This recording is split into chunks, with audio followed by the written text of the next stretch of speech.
Basta kay Sir Rojan, ibang klase. Let's go! Okay, welcome muli sa ating klase. Sa video na to, pag-uusapan natin ang Article 1215. Dito sa article na to, dinidiscuss kung ano maging effect sa obligation kung sakaling si solidary creditor ay may ginawang novation, compensation, confusion, o remission. Pero teka, ano ba muna ito mga ito? Ready ka na? Sige, start tayo. Let's go! Ayan, sige, basahin muna natin. Article 1215. Novation, compensation, confusion, or remission of the debt made by any of the solidary creditors or with any of the solidary debtors shall extinguish the obligation without prejudice to the provisions of Article 1219. The creditor who may have executed any of these acts, as well as he who collects the debt, shall be liable to the others for the share in the obligation corresponding to them. So, dito sa 1215, dinidiscuss kung ano magiging effect kapag si solidary creditor ay may ginawa daw na novation, compensation, confusion, or remission sa isang obligation. So, meron pa ba siyang obligation or wala na? Pero bago natin discuss yun, atin munang i-define kung ano ibig sabihin ng novation, compensation, confusion, or remission. Kasi I'm sure yung iba sa atin, first time marinig or ma-encounter itong mga terms na to, simula doon sa simula ng obligations article, no? Kaya naman, define muna natin. So, unahin natin si novation. Yan. Actually, itong apat na yan, these are forms of extinguishment. Okay? Yan. So, forms of extinguishment ng obligation. Paano ba mawawala ang obligation? Okay? Kaunahan na nga dyan, kapag nagbayad ka, payment, kapag nawala yung specific thing, so dahil wala na yung object, which is an essential requisite, wala na ring obligation. So, extinguish na yung obligation. Tapos ito, novation, compensation, confusion, or remission. So, ano ba yung sabihin ng novation? Basically, pag sinabing novation, nagkaroon ng modification sa obligation. So, modification of an obligation. Yan. May pagbabago sa obligasyon. Yung pagbabagong yun, humantong sa na-extinguish yung luma, pero nagkaroon pa rin ng bago. So basically may utang pa din. Pero dahil may unang obligation na extinguish yun, novation yun. So again, to simplify, pag sinabing novation, old out, new in. Yan. Nagkaroon ng changes sa object, halimbawa, sabi nung dalawang party, si debtor at creditor, ang kasunduan magbibigay ng 10,000. Tapos sabi nung dalawang parties, pumayag, ano na lang pala, cellphone na lang. So nagkasundo ngayon si debtor at creditor na yung 10,000 na object ng obligation maging cellphone na lang. So nagbago tuloy yung object. So therefore, yung lumang obligation na magbigay na 10,000, extinguish na yon, pero magkakaroon pa rin ng bagong obligation dahil nabago yung ating object, which is cellphone. Okay? Pwede rin naman nagkaroon ng changes sa principal conditions, no? Or kaya naman nagkaroon ng bagong debtor, okay? Nagkaroon ng bagong creditor. So, basta nagkaroon ng changes dun sa essential requisite. So, ang novation, nagkaroon ng changes in essential requisites. Requisites. So, ano-ano ba essential requisites natin? Pwedeng meron tayong yung parties, okay? Si debtor or si creditor, okay? Nagkaroon ng change sa object, yan. Or kaya naman nagkaroon ng changes sa cost. Okay? So, ito yung ating mga ano na, mga essential requisites, 'di ba, ng obligation. So, kapag ang isa diyan na bago, edi magkakaroon ng novation, extinguish yung obligation kasi hindi na yun yung dating napagkasunduan. Okay? So, basically yan yung ating novation. Pero ano bang kinalaman ng novation sa Article 1215? Sabi kasi, kapag may novation na ginawa si solidary creditor, okay, it will extinguish the obligation without prejudice to the provisions of 1219. Yung 1219, pag-usapan na lang natin pag dumating tayo dyan. So ngayon, magiging extinguish ng obligation. Okay? O, tingnan natin. Bigyan natin ng example yan. Halimbawa, si A may utang kay XYZ. Okay? So, ang utang niya si 9,000. Okay? 9,000 yung utang. Okay? Ngayon, itong si X, without consent, without consent ni Y at saka ni Z, pumayag na palitan yung utang ni A from 9,000 magiging cellphone. So, magiging cellphone siya. Kumbaga, nagkasundo yung dalawa ni A tsaka ni X na imbis na 9,000 ang ibigay, cellphone na lang. Pumayag naman si X. Kasi solidarity debt creditor sila eh. So, one is enough to decide for the others. Kasi solid nga sila eh. Kumbaga, kung decision niya, decision na rin ng iba. Kasi parang siya nga, sila. Okay? Eh si X nag-decide para dun sa dalawa na, sige, cellphone na lang bigay mo, A. Wag ng 9,000. Ang tanong ngayon, extinguish ba yung obligation ng 9,000? Yes. So yung old 9,000, wala na yan, extinguish na yan. Okay? Tapos, magkakaroon ng new, which is cellphone. Yan. Ang problema ngayon, paano naman si Y and Z na walang consent na kinuha sa kanila? Ano mangyayari sa kanila? So pag ganito, dahil without prejudice to the provisions of Article 1219, dun papasok yun. Okay? At saka, kapag itong si creditor may ginawang acts, okay, as well as he who collects the debt, shall be liable to the others for the share of their obligation. Ibig sabihin, kapag pumayag si X nang walang pahintulot or consent man lang ng dalawa, na palitan yung obligation ni A from 9,000 magiging cellphone, babayaran ni X si Y at saka si Z. Okay? Ito yan, di ba? Babayaran ni X si Y at saka si Z ng tig 3,000 para doon sa kanilang share. Okay? Yan. So, 3,000 kay Y, 3,000 kay Z. So, kasi, sir, di ba solidary creditor sila? Oo nga, kaya lang, hindi kasi nakuha yung consent na palitan. Solidary sila as far as they're concerned with regards to the 9,000. 9,000 sila solid. Pero pag naging cellphone yan, ibang usapan na yan. Kaya kailangan bayaran muna ni X bilang solidary creditor yung dalawang kapwa niya solidary creditor na tig 3,000. Kasi yun yung tinatawag nating without prejudice to the other solidary creditors. Yan. Kahit sabihin nating solid sila. Solid sila doon sa 9,000. Pero yung cellphone, hindi na yan sakop ng kanilang pagiging solidary. Okay? Yun yung novation. Next, yung compensation naman. Ano naman tong compensation? This is another form of extinguishment. Okay? So, dito sa compensation, parang quits. Kumbaga, may utang ako sa'yo, tapos dahil may utang ka sa akin, quits na. Wala nang bayarang mangyayari. Okay? So, ito nangyayari kapag may two persons ay merong concurrent obligations from each other. Okay? Kumbaga, reciprocally, debtor and creditor sila. Okay? So, reciprocally, debtors and creditors of each other. Yan. Okay? So ito, nagkakaroon tayo dito ng concurrent amount. Kaya lang dapat para maging effective yung compensation, kailangan masunod yung requisites. Madidiscuss natin yan sa ibang lecture. Pero kumbaga, ang compensation ay dapat parehas demandable na. Hindi pwedeng hindi pa demandable yung isa, tapos yung isa demandable, hindi pwedeng magkaroon ng compensation. Kasi hindi pa naman parehas pwedeng makolek eh. Okay? Yan. So, ano ngayon ang kinalaman niya sa 1215?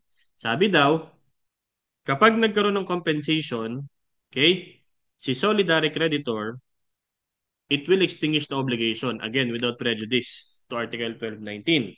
Magbigay tayo ng example.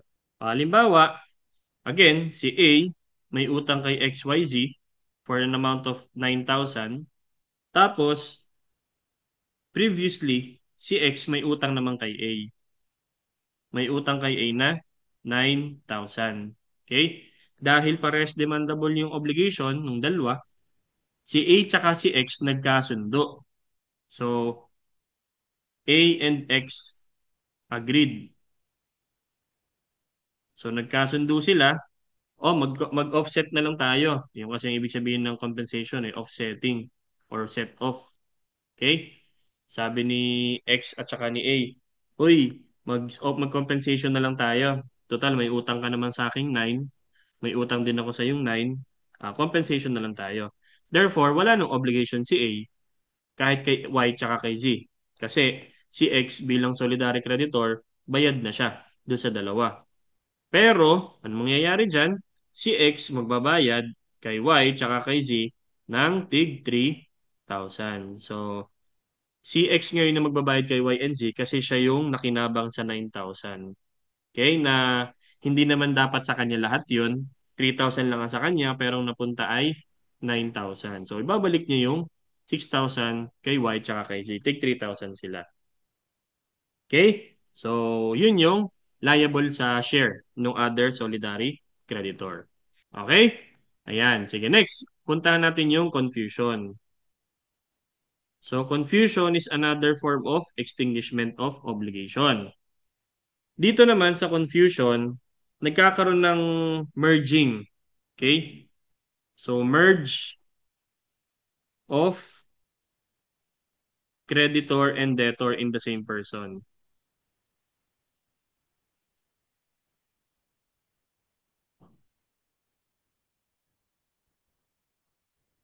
Yan. Nangyayari yan kapag nagkakaroon tayo ng endorsement. Okay? Kumbaga, ipinapasa yung utang doon sa may utang sa kanya. So, nangyayari to sa endorsement ng mga negotiable instrument. Actually, ito negotiable instrument. Medyo obsolete na kasi ito eh. Hindi na to masyadong ginagawa sa practice. Okay? Yan. Parang pinag-usapan pa nga dati sa board exam na tanggalin na to sa board exam yung negotiable instruments law. Kasi obsolete na nga daw. In fact, hindi na talaga yan binibigay sa board exam. Kasi nga, sabi ng ano natin, examiners, obsolete na daw. Hindi na masyadong ginagamit yan in practice. Okay? Ganun pa man, hindi naman tinanggal yung batas. Kaya, mayroon pa rin yan. Okay? Ayan.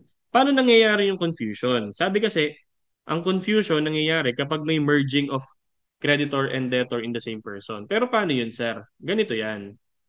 Halimbawa, si A, again, may utang kay X, Y, and Z sa halagang 9,000. Okay? Ngayon, nagbigay ng promissory note si A kay X. So, naka-promissory note. Yan yung kapirasong papel na may pirma ni A na nangangahulugan or nagiging ebidensya na may utang si A kay X, Y, and Z solidarily sa amount ng 9,000. So, may papel, may kasulatan. Ngayon, si X, okay, may utang siya kay B. Yan. So, yung promissory note napunta na kay B. Tapos si B, may utang kay C. So, pinambayad niya yung promissory note. So, yung promissory note na kay C na. And then, finally, si C, may utang kay A. So, bumalik ngayon yung promissory note kung sino yung gumawa. So, ngayon, si maker at saka si payee, iisa. Kasi si maker, kung sino yung gumawa ng promissory note, siya si debtor. Tapos kung sino si payee, siya yung pinagkakautangan, siya ngayon si creditor. Okay? So dahil dyan, si A ang maker, siya rin ang debtor, tapos dahil nasa kanya na yung promissory note, at dahil may utang si C sa kanya, pinambayad yung utang na yon, babayaran niya ngayon yung sarili niya, which is nonsense. Dito nangyayari yung merging. Confused ngayon tayo. Sinong pagbabayaran ni A? Okay, sarili niya. So, wala na ngayong utang kasi si maker ay siya ring si payee. Si debtor ay siya ring si creditor. Yung obligation ni A kay X at saka kay Y and Z, wala na yan. Okay? Bakit? Kasi pinambayad ni X yung utang ni A kay B. So, ginamit ni X yung bayad ni A, yung promissory note ni A. So, technically, bayad na si A kasi sa kanya napunta pabalik. Paano naman si Y and Z? O, papasok ulit tayo dun sa reimbursement. Babayaran ni X si Y at saka si Z ng tig 3,000. Okay? So, yun ang mangyayari doon. Sabi nga kasi dyan, without prejudice doon sa dalawang solidary creditors natin. Ayan. So, yun. Yun yung ating confusion or merging or merger. Okay? Ayan. So, sige. I hope so far nakakasunod tayo, no? So, last tayo, dun tayo sa remission. Yan. Next slide tayo. Yan. So, remission or other word, condonation, which is also a form of extinguishment. Okay? Kasi, 10 kasi yan eh. Ang form of extinguishment natin, 10 yan. Um, Apat lang ina-discuss dito. Kasi yung payment, yung kaunahan, tsaka yung loss of the thing due, which is specific, na-discuss na yan dun sa mga ibang articles na nauna. So far, kailan ba nagkakaroon tayo ng extinguishment? Kapag nagbayad, payment, syempre, obviously, extinguish yung obligation. Kapag nawala ni specific object, wala ng object, wala ng obligation. Pangalawa yun. Pangatlo, na-discuss natin innovation. Pang-apat, compensation. Panglima, confusion. Pang-anim, remission. Yung apat na hindi natin madidiscuss sa ibang articles naman yun. Okay? Meron tayong payment by session, payment by session, dasyon and pago, prescription, etc. Okay? So, ano naman tong remission or condonation? Okay? So, pag sinabing remission or condonation, this is an act of liberality. Okay? Kumbaga, generosity ito. Yan. Act of generosity. Kasi, pagpapatawad ito ng utang. Forgiveness of debt. Yan. Or, waiver of right to collect. Waive of right to collect. Yan. Pero dahil solidary creditor sa pinag-uusapan natin, pag ang isang solidary creditor nagpatawad ng utang, parang pinatawad na ng lahat yan. Kasi solid sila, isa lang sila, considered as one. So kahit si X lang ang nagpatawad, okay, it's as if silang tatlo ang nagpatawad ng utang. So for example, si A may utang kay X, Y, and Z ng 9,000, okay? Tapos si X sabi niya, may pinagsama naman tayo, total. Crush naman kita. Yan. Nagpaka-pogi points ka muna. Patawarin ko na yung utang mo sa akin or sa amin. Ako nang bahala, sabi ni X. Ako nang bahala doon sa dalawa. Basta para sa akin, wala ka ng utang. Yan. Kinondone. Pinatawad. Tapos wala pating consent. Without consent. Kasi nga, pogi points eh. Okay? Pero pag may consent, hindi na dapat magbayad si X kay Y and Z. Okay? Kasi may consent eh. Dahil walang consent, alam naman natin, hindi pwedeng mawala yung utang kay Y and Z kasi si X lang naman na nagpatawad. Kahit sabihin natin, silang tatlo ay isa lang. Okay? So as far as A is concerned, wala na siyang babayaran doon sa tatlo kahit na isa lang ang nagpatawad kasi they are considered as one. Whoever says condonation, siya, effective yon. Pero as far as Y and Z is concerned, hindi dapat ma-prejudice yung kanilang right to collect dahil lang itong si X na kasamahan nila ay nagpatawad. Okay, marupok kumbaga. So liable ngayon si X doon kay Y and Z para sa share ng obligation. So yun yung remission or condonation. Yan. So, dito nagtatapos yung Article 1215. Basically, this is about some forms of extinguishment. We have discussed novation, compensation, confusion, or remission. At ano maging effect niya kapag sakaling si solidary creditor, isa lang sa kanila, ay ginawa niya ito. Anong effect sa obligation at anong effect sa share ng kapwa niya, solidary creditors. So, I hope meron akong naitulong sa inyong bagong learning and na magagamit ninyo sa inyong mga klase.